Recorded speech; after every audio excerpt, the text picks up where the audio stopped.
'Cause I'm yours to keep if you want to.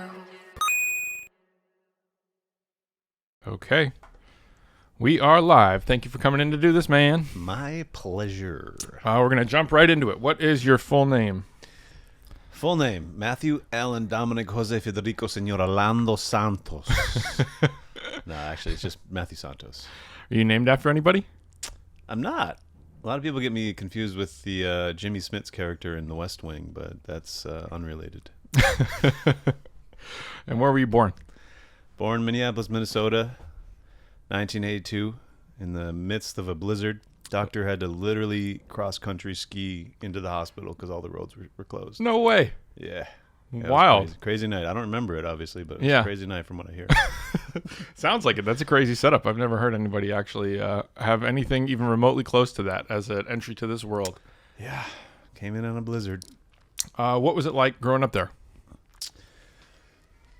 Minneapolis is weird. It's like this kind of underrated pocket of culture, and I mean, it's like, you know, it's Midwest.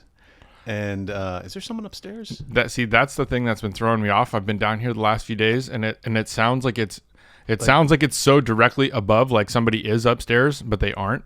Okay. And that has been really fucking with me, like the last few days I've been here, because I've been here just by myself, and I've been working on my laptop down here, and it literally sounds like, the crazy thing is, I don't know how that sound is being produced, because like nobody's on the roof. Right. And nobody has roof access to be on a second floor next door. Motherfucker. So it really feels like, it sounded like it was literally right above me. Yeah. Yeah. It sounded like somebody was like stepping or like some kind of pounding sound. You got some ghosts in your attic, bro. Yeah. Crazy. That is crazy. Yeah. Minneapolis. I'm glad we experienced that together, because the last few days have been like, am I tripping?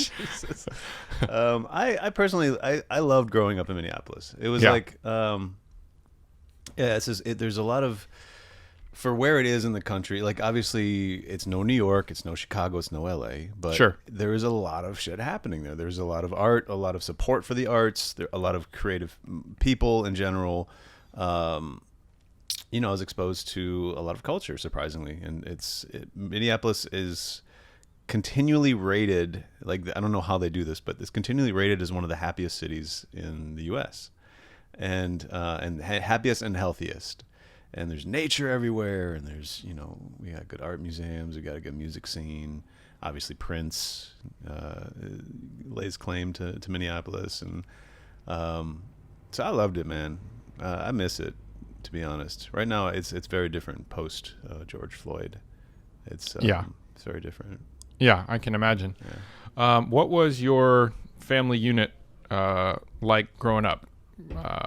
Parents, siblings? Yep. I'm the middle child, the weird middle child of three. Okay. Older brother Nate, younger sister Jessica. Okay. My father Dave has been a professional photographer for his entire life. Oh man, cool. Him and my mother were high school sweethearts. Mama Judy, and yeah, it was. I wouldn't say it was an atomic family, but it was definitely a dynamic one. You know, it's. I don't know how deep to get into this, but like getting into like attachment theory over the pandemic and other sort of, you know, deep dive therapeutic explorations, kind of opened up this world to me of generational trauma. And the things that our grandparents passed down to our parents, that passed down to us, totally, and so forth. Yeah, and it's just a cycle that keeps going until like you put a stop to it, like you intentionally recognize it and do something about it, or, you know, try to change that pattern.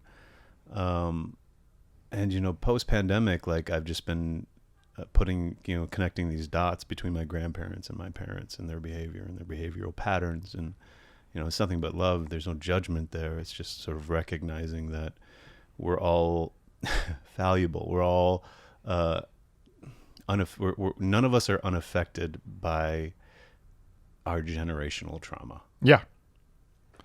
I kind of went on a tangent there. No, it's cool. I mean, you know, it's interesting to see where your mind goes. What about with your brother and sister? What do they do? Yeah, brother is a musician slash. I don't want to call him a salesman, but he has been a salesman in different iterations. Okay. Great, excellent singer and songwriter, musician. But he currently works for a company called Nielsen's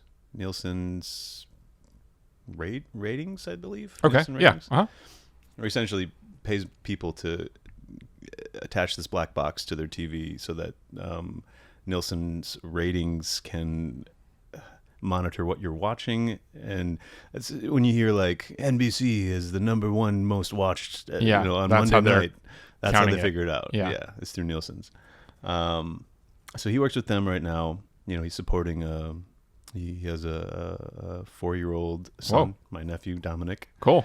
And my family just moved out to the suburbs from Minneapolis, which was very sad at first. But my brother bought a house, and then literally next door to his house, this guy had like a heart attack, and he wanted to sell the house, and my parents bought it. Whoa. So they have like this massive corner lot sectioned off in the suburbs. It's beautiful, peaceful, green, luscious, like spicy air by a lake, just like this little utopia for them, which I'm stoked, because before I was like, oh, they sold the house we grew up in Minneapolis, and that was a bummer. But yeah, now they're living their best lives out there. And again, I don't know what got me on this tangent, but Just curious, what your brother's doing. Oh, brother, right. And what about your sister?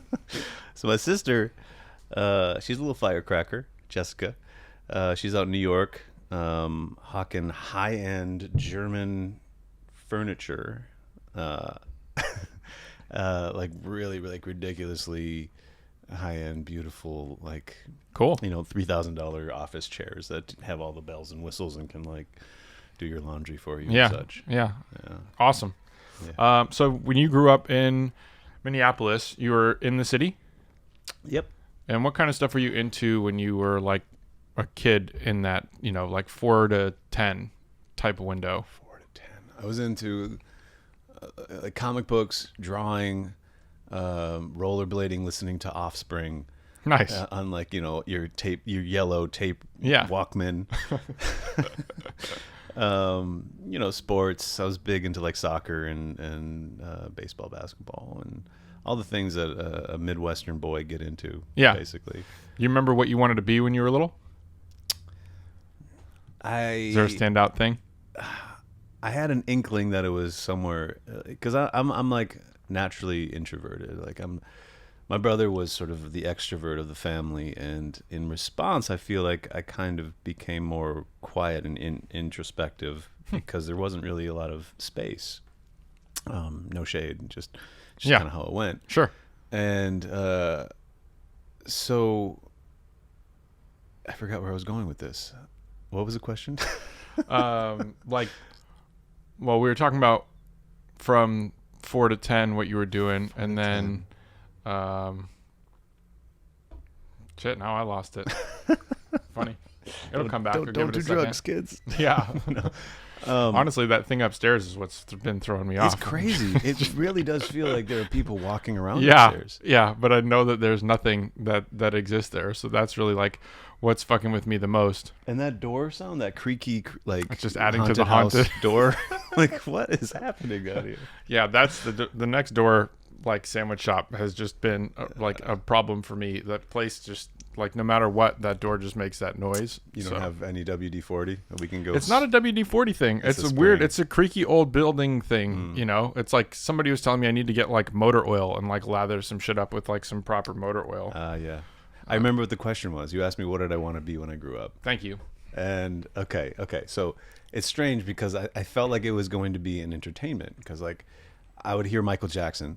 And I see him, he was like one of my heroes, like as a really young kid, because seeing him up there as the king of pop doing his thing.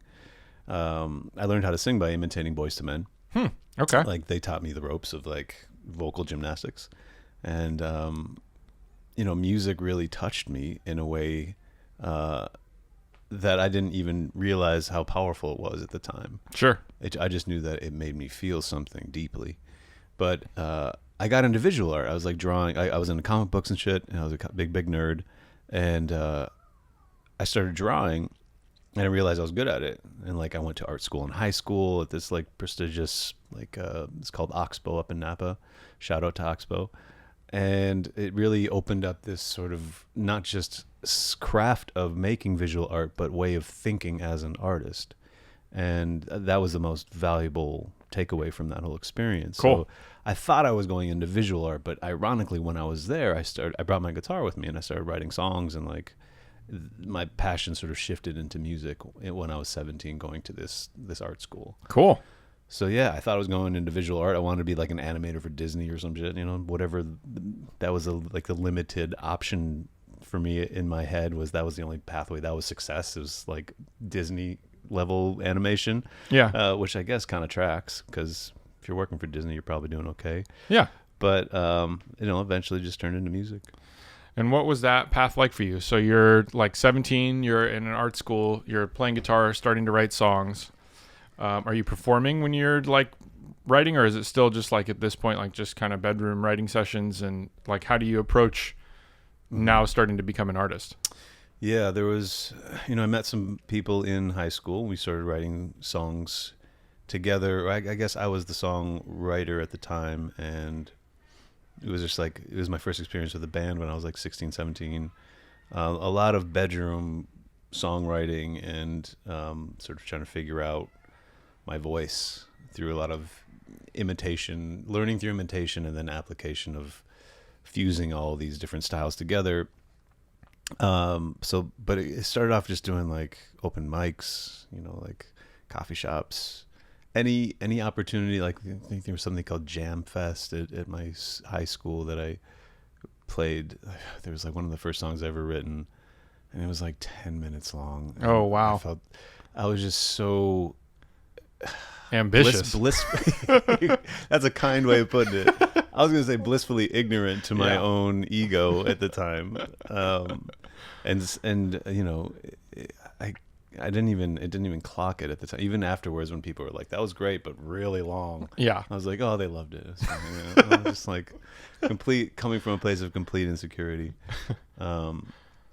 So yeah, like any opportunity to sort of be in front of people with the music, I took. Yeah. Cool. So yeah. And how did that progress? Did you end up going to college for like music as well and continue on in like study, or are you also still starting to write and create and develop? Like, did you start looking at developing like a record, or it was just all about writing songs and performing live? So when I was 17, 18, I met somebody, I can't remember through whom. I somehow came across a guy who was an engineer at a studio in Minneapolis. And I had maybe like 7 or 8 songs written. And I went in and played a few for him. He's like, "We got to record this right now." So we recorded it, and he's like, "Man, you sound just like Jeff Buckley. Is he a big influence?" And at the time, I had no idea who Jeff Buckley was, and I was like, "No, I don't know who that is." So yeah, that sort of the feedback from kind of that EP, you can call it. It was really just a sort of set of 6 demos of songs that I was writing at the time. Sure. The feedback from my friends and family gave me a lot of encouragement, and it's felt like I had something special to offer at the time. And this could have just been my, again, just blissfully ignorant grandiosity. But sorry, that haunted house door is just it's nonstop, man. It's like, what are you guys doing over there? I mean, I'm happy for them. They're making a killing in and out. But yeah, I went to college at Columbia for music. Columbia College in Chicago, actually. The bass player / best friend at the time told me about the college, and he's like, it's an open enrollment. It's like a liberal arts school. They got a great music program, and I was like, cool, let's fucking go. So him and I, roomed up in the dorm, and I was studying music composition, still writing songs, still like taking any opportunity to perform. And I remember it's such a learned thing, like to feel comfortable in your own skin when you're under the microscope of a crowd. it's I get why people have such a thing with public speaking, because it's fucking terrifying at Sure. first. And without knowing how to emotionally regulate that terror, it just, I remember just closing my eyes and just like kind of performing through my teeth because I was so like tight and scared. And the feedback I would get from the most honest and my closest friends were like, "That was really intense, bro. Like, you need to loosen up," which I'm very grateful for, because it definitely, I needed that. I needed someone to tell me to chill the fuck out. Like, this ain't the end of the world. I was just so afraid of whatever anyone was thinking of me, and that's in itself sort of a obstacle we need to get over as performers, I think. Sure. I mean, I feel like, for me, like I'm just now, I took like 2 lessons last year doing vocal coaching. And I just had a lesson this morning. It's like, after picking it back up, it's my second time doing that. And even just that has its own intensity, or it's like its own intimidation of like not ever really having sung in front of somebody before, and like trying to figure out like, hey man, I can do this better, but like I'm not comfortable right now. And the only way to do that is just to continue chipping at it until you build that comfort, or you chip away the discomfort. So I think it's just like anything. It's like you're like, it's a new skill, It's like, it's weird almost. I mean, sure, some people may take to it more like fish out of water, or fish in water, like, just get right to it. But I think for most of us, it's just like becomes this thing where you have to recognize like, hey, I've never done this before. First 10 times might suck. First 100 times might suck. But I have the dedication to like stay at this and like watch. It's going to be good one day, because like I have the drive for it, Yeah.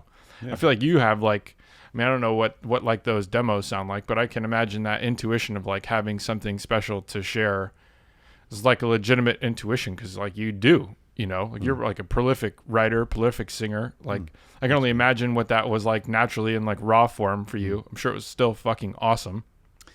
Yeah, it was like an exposed wire. It's just kind of like, sure. But like learning how to, I don't know, like there was an intensity to the rawness that I miss.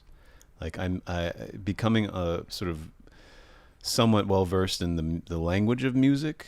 It kind of takes away the magic in a way. Like my whole struggle with writing now is finding a authentic place where I'm inspired by the magic of discovery. Sure. Like stumbling upon a chord progression, for instance. Like when I was learning guitar, I was learning by ear, so I was just playing what sounded cool. Yeah. And there was a freedom to that. Yeah. Like I'm not following, there's no rules. Yeah. Right. But then you go to college, you learn how to write music on the staff paper, and there's chords, progressions, and commonly used melody. I mean, there's a bunch of fucking rules.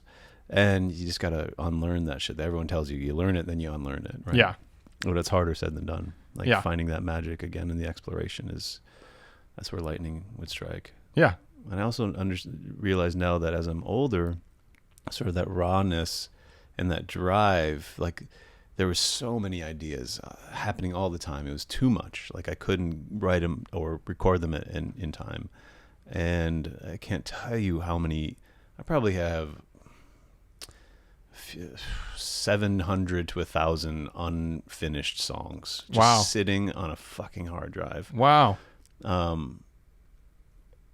It's kind of sad. I mean, one day I need to like actually sort through that stuff. I don't know if it'll be relevant anymore now that 20 years later, but I'm sure it probably is. I mean, that's one of the things, like I have this conversation a lot because I have thousands of unfinished songs from the history of just being a recording engineer, working with clients, and there's a certain I think skill to writing demos, and then there's a certain skill to like realizing you need to go back, and there's also like a value in not having to work too hard because you've already got so many great ideas down that you can just flush out, and like I go through that. I've just now started like releasing instrumentals and like looking at stuff I've made in the past to be like, well, it's not my favorite stuff in the world, but I know how I can tweak it and adjust it and make it better now. And then the new stuff I'll make will build on top of that. But I don't need to start from this point forward because I've already done dozens of these ideas that like some of these are good. Like I actually like these. Cool. Let me go back and tweak them, arrange them better, mix them, Mm-hmm. you know, and like bring it to life. And then all of a sudden it was like, oh shit, I have like my first instrumental album off these like ideas that were just like sitting on my hard drive. Is that you how know? the record came about? Yeah. Dope. But I feel like that's something I try to do with people who are in that situation. It's like, oh, you have so many records. Mm-hmm. Let's see what comes out of all these ideas, you know, Right. or I guess I should say so many ideas. Let's see if we can turn this into records. Right. So I think That there's is a something in skill. that. You're absolutely right. It's like it comes down to administrative time management. Like, Yeah. like really managing. I mean, because you want to be inspired as an artist, right? You always want to feel like you always feel like the new thing is the next thing. Like the new thing is what you're excited about. And sometimes looking back, it's, you know, you're just not inspired anymore by this idea. Like Yeah. I can see that. Yeah. Yeah. I can totally see that. Okay. So you're in college, you're working on, so with the EP that you created with like the first thing that did you end up finishing those and releasing that? I didn't. In Okay. fact, I don't even know if, because there was only maybe like 14, 15 copies of this CD. Okay. I don't even know if I have one anymore. I'm gonna have to look through my bins of shit from the early 2000s. Yeah. But yeah, I was in Columbia College studying music composition. I met this engineer. I guess I met his roommate first. This dude named Lance at a party. He's like, yeah, I'm working with Pro Tools. I can record your new stuff. So we started recording together, and his roommate, Greg G-Ball Majors. Yeah. What the fuck, I don't know. dude? I don't know. That was right above Yeah. me. And it's loud. Like it feels like something fell. Like it doesn't make any sense to me Yo, that I just got chills. but like there's literally zero logic to why that noise just happened. Like there's a bro. wall here. I'm the only building in the series of buildings that even has a second Upper floor. level, yeah. And it literally, like, there's no way that sound could be happening if there wasn't something that was on the floor upstairs. What do you think that is? Can we utilize this time to explore what this might be? Can we take the cameras with us upstairs and like Have some Ghost Finder, Ghost- whatever yeah. Discovery shit, whatever those shows were, paranormal. yeah. I have no idea. All right. I've just noticed it happening quite a bit this week, and I'm just like I'm gonna willfully ignoring it. I'm gonna try ignoring it. I'm gonna stop bringing attention to it and ignore the dead bodies dropping on your seat. Right? Yeah. That's like, what the fuck are you? Okay, so the CDs. Oh, so I met G-Ball. Right. So I became friends with G-Ball. He sort of took over the recording and engineering / I guess producing and co-producing of the music at the time. Cool. He had a studio called The Attic, which is most famously attached to, well, a shit ton of at the time up and coming hip hop artists in Chicago, Okay. including Lupe Fiasco. Yeah. And I was living with Greg for maybe like a year, maybe a half a year, right before he got married. And I was like in between places. And so Lupe would come through, and he was working on like a mixtape called The Rhyming Ape, and he asked me to sing on it because he heard some of the stuff I was doing with G-Ball. And so I started singing on his stuff. I can't even remember what the song was, but anyway, it was well received. And then the first record came, Food and Liquor for Lupe, and he was recording that, and he asked me to sing on a song called American Terrorist. That went really well. Performed it a few times as like at Summerfest in Wisconsin, and at the Metro, big shows for me, biggest audiences I've ever been in front of. Sure. How'd that feel? Terrifying. Yeah. Absolutely terrifying.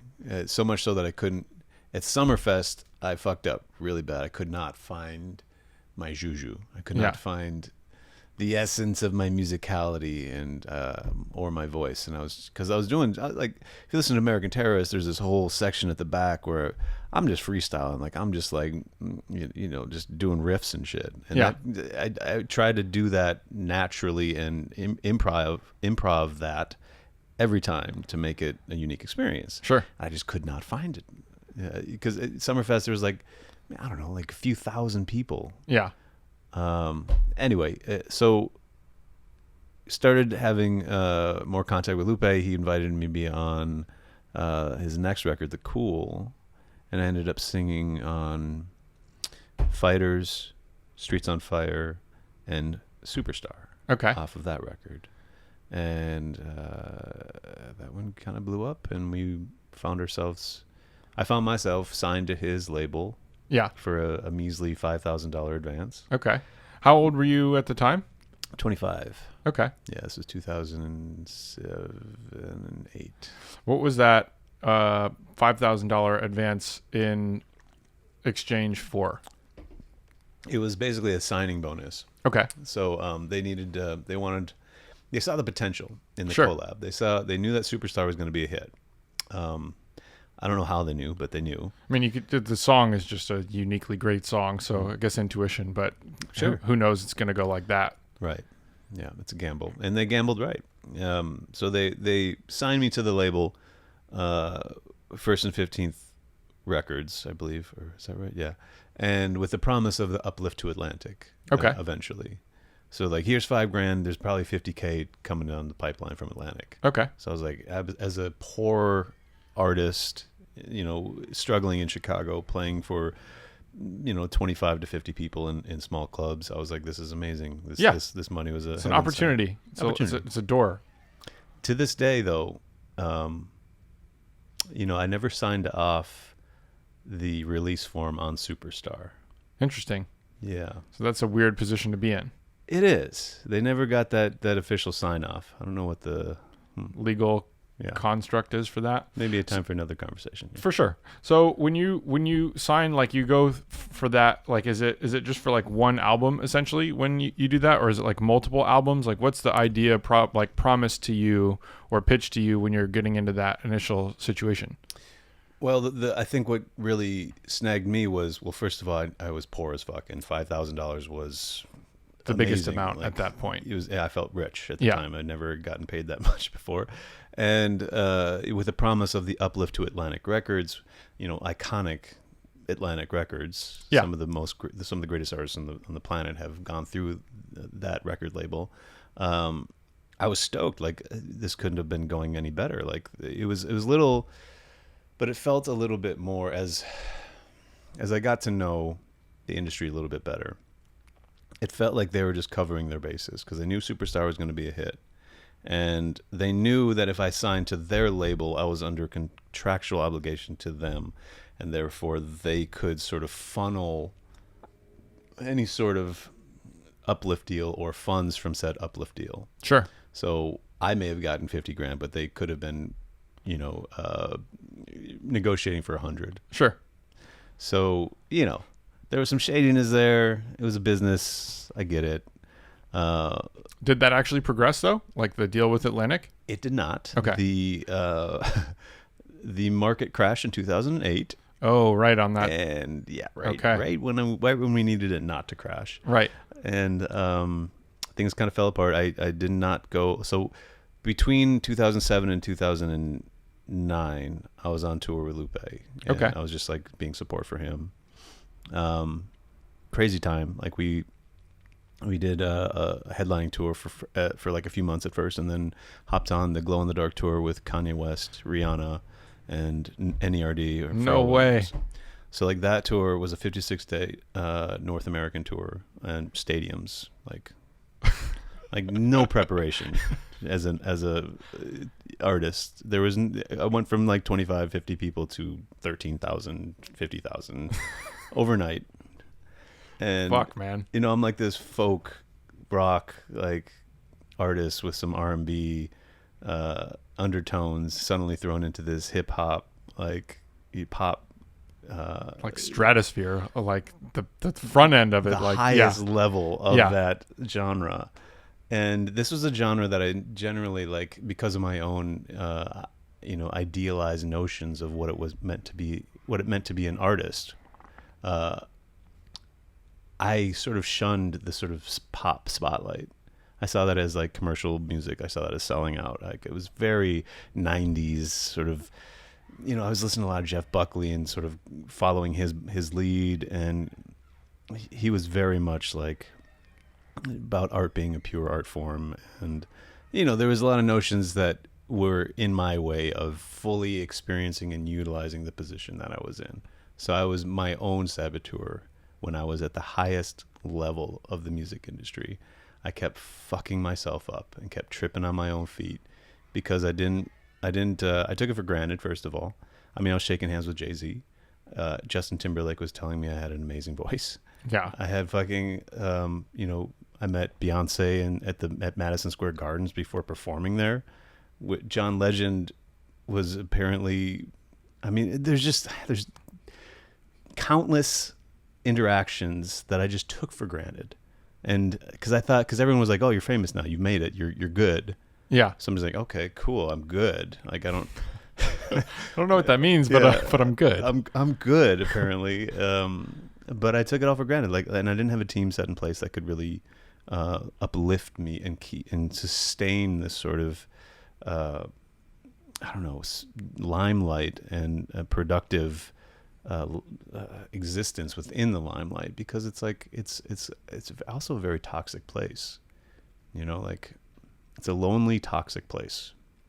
Sure. As I came to realize. Yeah. And I only had 15 seconds of that shit. I can only imagine what it did to Kanye's mental well-being, and you know what I mean, like. Yeah. And he was always, at the time, he was always such a nice dude to me. Like, every time I saw him, no matter where we were, he would always come up to me with a big smile, give me a hug, like, supportive as fuck, nothing but compliments. So like, yeah, it's a tough path, man. When you're constantly like that, talk about like constantly under scrutiny. Like he elevated to the point where he's under scrutiny from the entire fucking world, like 24/7. If he opens his mouth, right. It's like, how is that fair to judge a human in any regard at that level? Like, it's such a difficult pressure. I can't not fucking imagine. Yeah, it does something to people too. I feel bad for the bro. I mean, he said some fucked up shit for sure, and yeah, he doesn't have a perfect record by any means, but like, I don't know.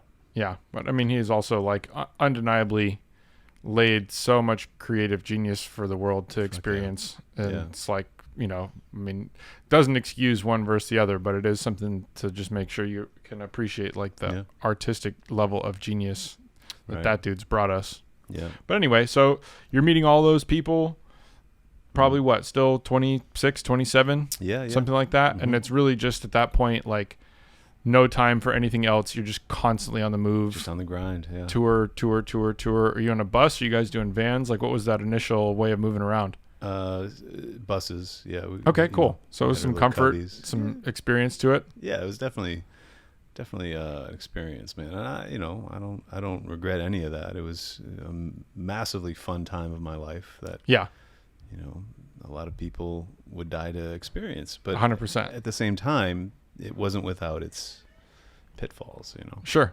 So what that is it that album cycle ran its course, the tour stops with that, and then where do you find yourself? So in 2010, my contract with First and 15th Records expired. Okay. And I didn't want to just be Lupe's hook guy for the rest. I knew that I had more to offer than that. So sure. I was basically, I sat down with Lou. We were in his hotel in Chicago at the time, and I was like, I don't think it feels right for me to re-sign. And it seemed cool. He was like, all right, man, I understand. Like, I totally get it. Like, we all got to do our thing. Yeah. He was cool with it, but like his team weren't as cool about it. So I went my own way. He funded this Burning Ship of Fools, the full-length, feature-length solo album I did in 2010. Cool. With this incredible band. We had like a 16-piece string orchestra, like a gospel choir on one song. Like, it was no way. Definitely the biggest album I've ever done. Like, yeah.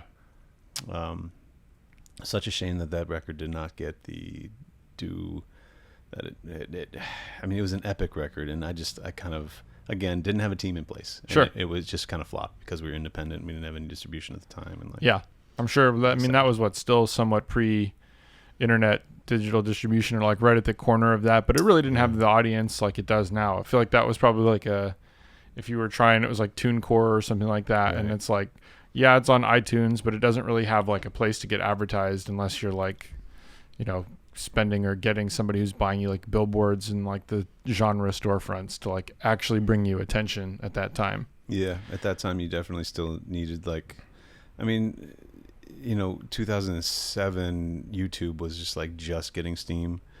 So like there's still the digital accessibility of the online world for music wasn't quite where it is now, obviously, but we just didn't know what to do. Yeah. Like how to get it out there. Like, we got some publicity, some write-ups, and but the problem was, like, I set the expectation with Superstar. Like, that's what the song that most people knew me for, so they were expecting Superstar-esque music. Sure. And my shit was just like alternative rock, folk, R&B shit that was just like so different than Superstar. So like I'm not surprised that people are like a little sus about it. Sure. like what the fuck is this? This is not the same. Yeah. A lot of people loved it, but didn't have the reach like Superstar did, for sure.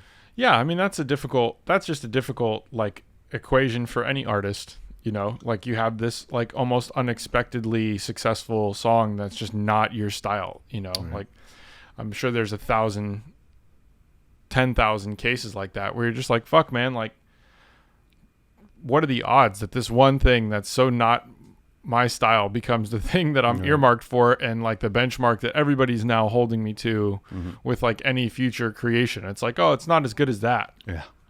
And it's like, fuck man, but like that aside, like how is it? Right. Really fucking good, like it's just, but it's such like a mental obstacle for us to get past, like For sure. that judgment, For sure. or like the comparison to the past. Yeah, I mean, I don't think I'll ever do anything as big as Superstar. Like, it was just a massive international hit. Like, I don't know. I mean, I wouldn't put that thought out there, because I just, knowing you're just too fucking talented, man. Like anything's possible in my eyes looking at you, because it's just like, fuck, you are incredible. oh, dude. So at Gonna some make me point, cry. it's like that's. I guess, I mean, success in the commerciality of I get it. success. Like, I get it, for like, sure. I mean, look, there's a lot of things that happened, like kind of just in a domino sequence, like right place, right time to be. What are the odds that your roommate has the studio that Lupe is working out of, and he catches a wave when he does, and Right. the song catches on the way it does, and Super synchronistic. you guys get on that tour. Like, you got to look at, that's like a crazy series of dominoes to fall. But For sure. I think the one thing, like I was talking to Mario, the singing coach that I'm working with, and he was talking to me this morning, like, man, he said my favorite era of Tony Bennett's career was him singing in his like mid 70s. And it's an interesting thing to think about, like, damn, we have all this time in this craft, like it's different than being an athlete. It's somewhat different than being an actor, even though I think it's like you have more longevity being an actor. Athletes have like the shortest lived careers, but you never know. You never know when you can write that thing. I feel that's the thing for me that's so exciting about music, is when you really tap into something that's like genuinely great, and you have that powerful moment, like if it catches, it can really hit like the entire fucking world. That's true. Music has that power, And you're absolutely right. I should not shortchange myself in that regard. I will say we live in a very different time. 100%. Like, Yeah. Columbia Records is not going to sign a 60-year-old man singing crooner tunes. Yeah.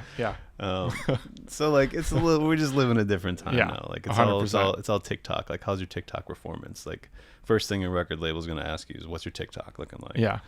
So I feel like I have yet to reach the pinnacle of my creative potential, and I don't know if I ever will. I don't know if an artist is finally reaches it and is like, oh, that's it.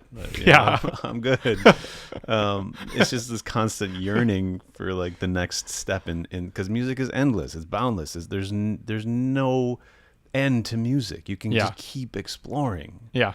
Which is, it's like you can't, with 100 million lifetimes, you could not explore all the facets of music. Yeah. So, I'm just along for I'm in a journey, man. It's my journey. It's just this endless exploration of what's possible. And, I mean, the problem is staying engaged, staying in love with music, staying, unscathed by the toxicity of the industry, from being reduced to a content creator on social media instead of an artist who's creating soul-crushing works of art. Yeah. You're just a 7-second content creator with less than a few moments to capture somebody's attention. Yeah. which is ridiculous. Yeah, it is. Absolutely ridiculous. It's definitely an apples to oranges thing that we're kind of all expected to fit that mold of like what entertainment is now, and that is like what most of it's judged off of, you know, versus like the actual art in itself and like the performance of it, you know, because that's such a unique thing that so few people can actually do, especially in real life. You know, like it's one thing to have a skill to create something in a studio or to have a team of people that can create something in a studio, but it's a whole other thing entirely to like develop a skill of like playing an instrument and singing and performing and like doing it at the level that you do it at is a whole different mastery that is like not comparable to some kid who's like fucking feeding his cat Cheetos on TikTok. And like, yeah, that shit's funny. I'm not going to like, you know, I like watching the cat eat the Cheetos. Motherfucker's making more money than I am though. That's you know, but you know but I guess that'll always just be this everlasting fight. You know, it's like the equivalent of debating why athletes make so much money and teachers don't. Right. You know, like there's always this weird imbalance to life. Sure.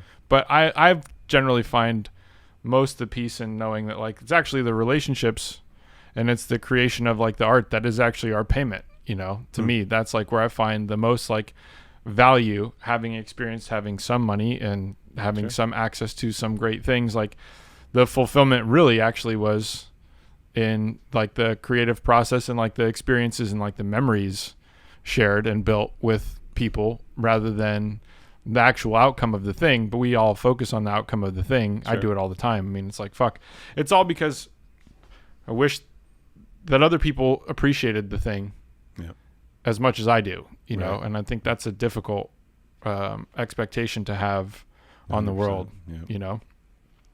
Cool tangent, but I want to jump back to you make that album, put that album out. That is independently, that's like the first go at, okay, I'm not on 1st and 15th and I'm approaching this release myself. And it just kind of flops in terms of like the response. Were you able to perform and tour and do any of that kind of stuff for it? Yeah, I mean, a little bit. Not as extensively as I would have liked. It just got expensive. Like it's sure. You know, I had like a 6-piece band that I was rocking with. Yeah. Love all those people, and I let them down. My own demons got the best of me, and I feel like the influence of the whole Superstar experience really set me back. I mean, you can call it spiritually, if you will. Sure. I was just not in a good headspace, and suddenly there was this deep disappointment post Superstar in myself. Like I felt like I was just failing left and right, and I couldn't get over it. And I was in this constantly this sour, stuck in this sour perspective of feeling like I was being continually shortchanged and unappreciated, and just really like woe is me, self-pity bullshit, right? Because you go from this great peak, literally the top of the game, down to suddenly you're struggling to sell 150 tickets, and like just the way the world sort of moved on after the spotlight was so focused on you for this brief moment. It was startling to see how quickly the world just moved on. Sure. And as if it didn't happen. Yeah. You know, like you're hot for a minute and everybody's calling you. People come out the woodwork. You know, Hollywood Records wanted to talk. I mean, managers left and right. Like, you know, I made a lot of mistakes because I thought, I took it for granted, and I thought that it wasn't good enough. Like whatever was being presented to me, I was like, I'm gonna wait for something better. And it was a big mistake. Like there was numerous occasions where I should have taken the deal. Sure. But you know, I'm not living in regret. I'm just saying, like, no, totally. Yeah, it's, you know, it's you great. You live, you learn. It's growth, you know? Yeah. But really what I'm trying to get at as the mind state that I was in was very self-destructive, and it was riddled with self-sabotage, and it's all ego, man. It was all fear-based, egoic bullshit that I think artists intrinsically have to deal with, because there's this balance of finding you and knowing your worth as an artist and what you have to offer. You know that inside you, and it's this constant journey of trying to show other people and prove to other people that this wealth of art exists within you, and you're trying to get it out there and have it be loved and recognized, right? And like that's this constant struggle, and you're met with apathy, and you're met with people they just don't give a fuck. Yeah. And it's crushing as an artist to care about something so much and to feel something so deeply and profoundly and just have it fall on deaf ears. Yeah. You know? Yeah. I mean, I can only imagine. I mean, that's like the unfortunate reality for a lot of people.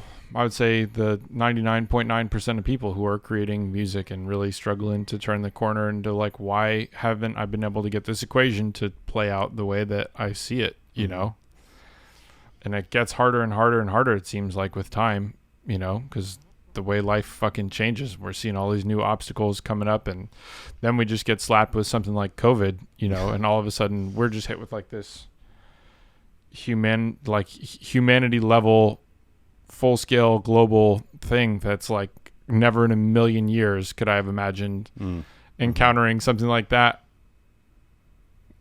What kind of seemed like out of left field just became this like global shutdown button, you know, but not that it had anything to, not that the two are related, but it is difficult to see that momentum. And I think, you know, it's like been touching on it in conversations off this too, where it's like building your game plan, executing your game plan, figuring out how many details you have in your game plan, and looking at the next cycle of like repeating the same process, but what were things that were flawed in my previous game plan, and what were things that were successful in my previous game plan. And it gets difficult to stay in that, you know, and then like actually build and realize like, oh, I need to expand and have more people, and these are the people I want to do this with, and those people being able to consistently stay in with you when you're growing, you know, and be like, oh man, I always work at this studio, but that guy just moved, or that guy just had an emergency and he's no longer part of my team. And how you navigate all that stuff is such a complex 100% juggle to keep in motion. Yeah. So you're creating this music. This is still what, 2015, 16, something like that? Or am I jumping too far? So 2010, and then the next record was quickly disappearing in 2012. Okay. And so I signed to a tiny label out of like Milwaukee area, Wisconsin, called Candy Rat Records, which was like a virtuosic acoustic guitar playing label. So it was like, again, a weird choice for me, considering I was a virtuosic acoustic guitar player. But Rob Poland was the head of Rob and Holly, were running this boutique label, and just the kindest, most supportive humans like on the planet. So nice. And they had such faith in the music that he kept funding. He funded a few records after that. It was like quickly disappearing. Then 2015 was Into the Further. And, I think he started distributing Burning Ship of Fools, which is the 2010 record I was speaking of earlier. And, he was helping, like, trying to put together tours for his artists. And, I was in a very low sort of lull of my career / personal, I should say, perception of myself. So, Candy Rat really helped to keep things afloat artistically, and helped me not give up, because I wanted to. I was like, it was really discouraging to see the sort of superstar peak to the starting over again valley.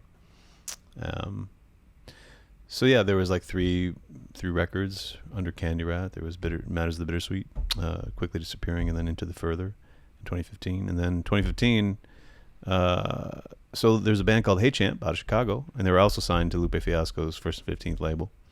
And they've been, they were, I wouldn't call them necessarily friends before that, but they were like music, like industry folk, or another band in Chicago that we would sometimes cross paths with. And my bass player grew up with, you know, two of the members in Rockford, Illinois. So like there was this 6 degrees of separation. Is that right? And we were at a wedding, and we're like, you know, we should work together, me and Hey Champ. And we started a band called Moniker. Cool. And it was like this deep pop. We called it deep pop because it was, sort of low tempo, power pop, electro power pop rock. And it kind of blew up a little bit, like organically. Like we just put a couple songs up and got on a bunch of playlists and got the attention got signed to William Morris for booking, and record label out of Berlin hit us up and signed us, and got a pub deal with Songs, which is now Cobalt. So like all this was happening again. We kind of all saw it as like our second chance to do something. And, you know, the music was exciting. It was a lot of fun. We just stopped writing after a while. We toured for a couple years. You know, we had some success. We had some placements. Like a song was placed in Love, Simon, the feature film, and a couple TV shows. And we just sort of fell apart as a creative force. We stopped creating together for whatever it was worth. You know, we're still good friends, but so that was like the next chapter. It was like got me out of this solo funk, and suddenly I was collaborating with others, like super uber creative motherfuckers, and seeing what the possibility was with where the music could go, and the potential of holding my voice in a certain musical context. It was really touching people, and it kind of wasn't reminiscent necessarily of Superstar, but it was utilizing some of the same values of that type of explosive music, whereas my solo stuff had been, you know, folk, jazz, R&B, rock based before. So like finding this sort of arena-esque music was freeing in a way, because it was like, okay, I don't have to identify with what I've been doing for the past 15 years. I can learn other tricks.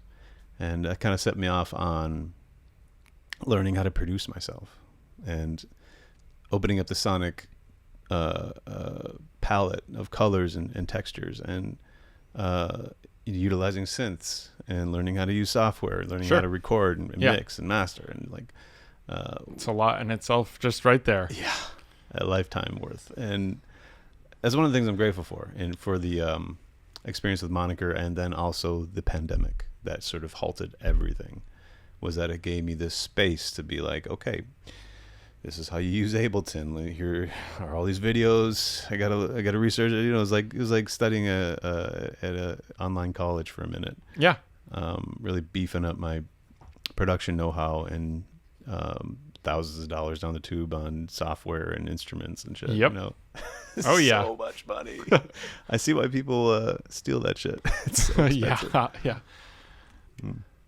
So yeah, kind of pivoted during the pandemic into like film scoring, and which is really refreshing, man. It was like I got to step out of the way. Like I wasn't the product anymore. The music I was creating was adding and adding to the film. Yeah. It was a dance with a visual medium that was really just sort of freeing, because you get to get the fuck out of the way and just let the music support this beautiful, you know, visual accompaniment. Yeah. So it's really nice to like take the ego out of that and just like be able to just create, just vibe out in the scene. Yeah. Yeah. Cool. So is that like was the main thing that developed through COVID, like composition, learning how to engineer more, recording, producing yourself, and like composition, like your shift to composing for film? Yes, I would say there was a very intentional effort to move in that direction. Yeah. Because like having touring just completely stop, like there goes 75% of my income. Yeah. What the fuck, you know, like what am I gonna do? I can't get a bartending or waiter job because all the restaurants are closed. Yeah. Like gotta do something. So it just feels like career-wise, that's a really lucrative option. Sure. Because I mean, that's honestly like it's what I think deep down it's kind of what I always wanted to do, was like compose for film. Cool. It came down to the first soundtrack that really changed my musical life was Last of the Mohicans. And I just remember every time I heard that theme, da, da, da, da, da, da, da, da, da, da, every time it brought me back to the emotional trauma of that movie. Sure. I was just like back in the scene of this motherfucker falling off a cliff, just like Yeah. really dramatic emotional reality. And that was the power of music. Yeah. It was like smelling something and bringing you right back to that time when you and your mom were, on that walk and Yeah. So like it's just it's magic. It's literally magic. And so that's what got me into music, I think, initially. But like I didn't know how to compose a fucking score. Like, so I was just strumming on the guitar with what chords I knew and writing songs. So like, but now I'm at a point where it's like, okay, I can actually arrange an orchestra, this epic, massive hall of sound, this wall of fury. If I want to, I have the tools to do that now, and it's really exciting. Yeah, that's so cool, man. Yeah. Well, so we met, what was it, 2019, I guess I would say, maybe beginning of 2019 for working on Shook. And those were some really fun sessions. Yes, dude. That was a really cool chapter. I really loved that. I mean, all big praise for Jonathan, for Jay Keller, for JP. being the centerpiece on that and creating these fucking badass instrumentals. Mm-hmm. And I remember our first day with making that was going through a bunch of ideas that he had produced that I hooked up a microphone for you to sing, and you sang, and I just like, I don't know why, but I just went through labeling those like great idea too, meh 2, meh 3, and just like sent those to you guys like, hey, this is a great idea. I should share my thoughts on these by putting them on the titles of these songs. Meh. I think there was a few mehs that made it. Yeah, they did, and they're probably my favorite songs on the album. That's the funny thing about music, I love that. But making that album was another, like, I feel like grand effort on all of our parts, and the irony of like kind of going through creating this beautiful body of work and working our asses off to like try to make something special together. And I feel like that project stands very strongly on its feet. Yeah, 100%. But we ran into like just trying to release that album amidst like the most chaos the world had ever seen, and you're just like, poor timing world. Yeah, fucking world, man. The fuck world. And it's like this weird phenomenon where you go into creating, you spend so much time creating this project and you invest all this stuff, and like the odds of like the world opening up a window for you to put it into the world just wasn't there, like I feel like, I don't know if it was the single or the album that happened to be the release date that was like the weekend that George Floyd was killed. And you're just like thinking, I can't promote this right now. Yeah, I don't even want to talk about like music. What are we talking about? Like, this is just fucking human crisis that just happened in front of us all. This deeply traumatic thing that was just rippling through the world. And yeah, it really put perspective on like, this song doesn't matter right now. Yeah. Like, I don't care about this song. So it was really challenging. Yeah. That's something I feel like I still have been wrestling with a lot, because it doesn't really seem like there's been much addressed or much changed in like the path of that. And it's a very difficult thing for me to put what feels like no brain power into helping with those solutions. Also, I guess like a feeling of like kind of helplessness in a lot of ways with like, how do you even begin? Right. But, whole other discussion for a whole other day. We create that album. Yeah. And it just exists, and we released music during COVID, which I thought was really well intentioned to bring people some form of joy when they were at home and create these really beautiful concepts. And we got a nice little live performance shoot. Yeah. That went really well. Yeah.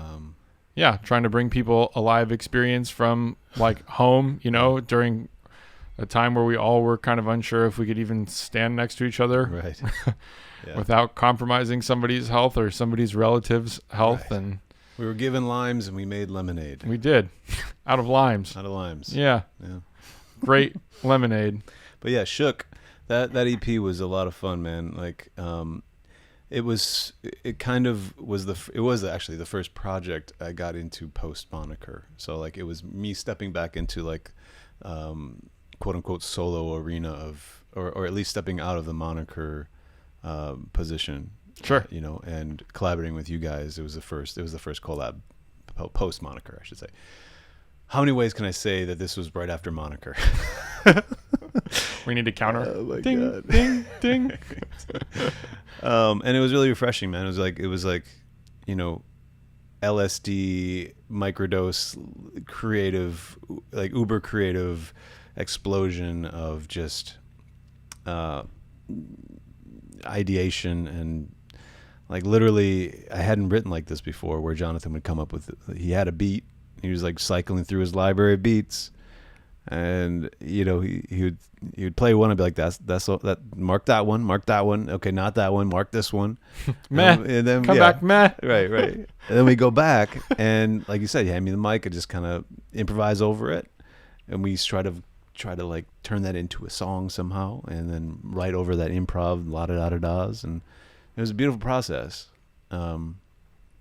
And you know, Truth Studios, man, it's like, That's probably him. Is The that man JP? himself, I would assume. Yeah. oh shit, Right on time. right on time.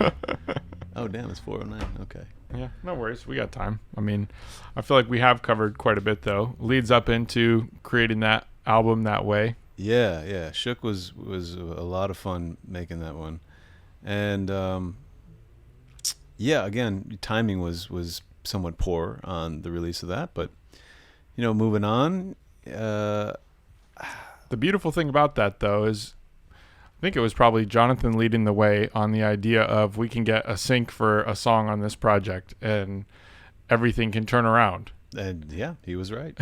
And sure enough, we did. Yeah. Thank you, Ashley. You're amazing. We placed, I think Little Drop was the first. Wait, was it the only? Yeah, so far. Yeah, okay. So we got Little Drop in First Kill on a Netflix show. And it exploded, getting a couple 100,000 plays after getting not too many. Yeah. Yeah, well, it was a time where it was just kind of like slid on the internet. Right. You know, we just kind of watched like, this thing here you just... go. It's really quiet. Here you go. We can't change this. It's already in motion, so we're just going to let it be. Right. I mean, it was a great placement. Like, again, props to Ashley. Yeah. Who, Very cool. Yeah. Well, that was an awesome journey It was. through everything that's been happening. And now turning the corner into creating off the back of Shook. And you've been making an awesome effort at all these projects at home and making these really cool pieces of music. And Thanks, dude. Yeah. It's been cool. Like, during the pandemic, I also had to do remote sessions. So, like, I'm working with this great producer in New York named Zach Golden. And we do Zoom sessions. And it's amazing to, like, I just like watching him work, because like he is a fucking wizard. Seeing Zach Golden just like share a screen with me, and just to see his, not only his proficiency and efficiency, but just his the way his creative mind works. It's just like, I'm just kind of sitting there in awe the whole time, like, okay, and I'm learning a lot. Like, sure, he's teaching me a lot through example, but yeah, man, it's just collaboration, man. I'm all about it right now. It's just all about, you know, reaching down into your soul and having someone else do the same, and then finding something and throwing it on the table and rearranging it into a meaningful, beautiful composition, and throwing that out in the world, and you know, hoping it floats. Yeah, it's a fun fucking process, man. I think that's been my favorite form of creation. You know, like, I try to make stuff solo, and it's nice because it does give you the freedom to just be fully open, but there is something so much more significant to the art of collaborating. Yes. And having that process be like a group effort, and everybody kicking this idea into gear, and like actually seeing it take shape and become something. And did this EP that we titled 2022 in Roman numerals, but I don't think people know Roman numerals these days. So like, what are those lines? What are these symbols? With this amazing artist / producer / instrumentalist / engineer / mastering engineer named Zella or Alex, and Zella is such a creative force. Like he's got his hands on a lot of projects right now, but even this EP was like super weird, like a really cinematic, dark conglomeration of textures and beats and haunting vocal melodies and some sad music and like revelatory sort of end of the world. Here we are, let's enjoy it. Warm our feet by the fire of the planet burning type shit. Yeah. Some of my favorite music to date, but just kind of weird, And we got, we had some successes with it. But again, like, it's really hard to have plans. Like, because to have plans and then have a pandemic happen and then just have all those plans thrown out the fucking window. Yeah. Like I made a music video for it. For that record, and it's one of my favorite music videos to date, considering there's only like 2 or 3 of them. But it's just you gotta learn how to adapt and roll with the punches in this industry, and I guess in life in general. But if I've learned one thing, being in the music industry for this long, it's that adaptation is key. Yeah. No, that's a great what we can use as closing note, but that is the truth. Yep. Especially now in this age.